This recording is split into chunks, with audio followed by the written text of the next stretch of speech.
Thank you so much. You may be seated. Thank you. Thank you so much. Your Excellency, the President, Your Excellency, the Deputy President, Your Excellency, the First Lady, CSS who are here, governors who are here. Mutanisamia, because of protocols. I only know how to run, but I don't know how to follow the protocols. But yeah, we are really, really, truly grateful for this morning. Tumefurahi sana kukaribishwa nyumbani. As a team captain, naesa sema we give it all. We give it all.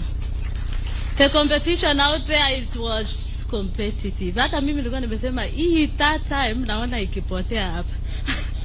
But I'm really grateful I could defend my title, and thank you for the opportunity I was given to lead the team to Paris. It was my first time to be the team captain, and then tukakuja number 17 overall, number 17 worldwide. So I'm so grateful. So Your Excellency, we are so grateful with the support from the government, from the ministry, NOC, Athletics Kenya, our fans from all over the world, from America, Paris, tulipata ugali. Thank you so much.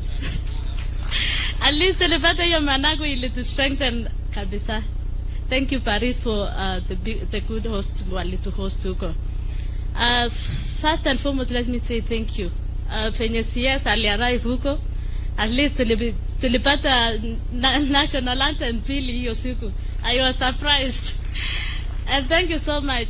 What I mean is, like, for the CS to come there and join us as athletes, nilishanga alikuwa kwa bus pia. I was surprised kumwona kwa bus ya kwenda village na kuzunguka hapo kwa uwanja. So it was really good to see him around. And for the motivation, it was really good for the athletes na tukangangana. So I don't have much to say, but thank you so much for the support. Athletes mutasema kitu mnataka nianze kuambiana. So at least we are home. At least we are home. Tumekaribishwa. But thank you, Your Excellency, for the warm welcome.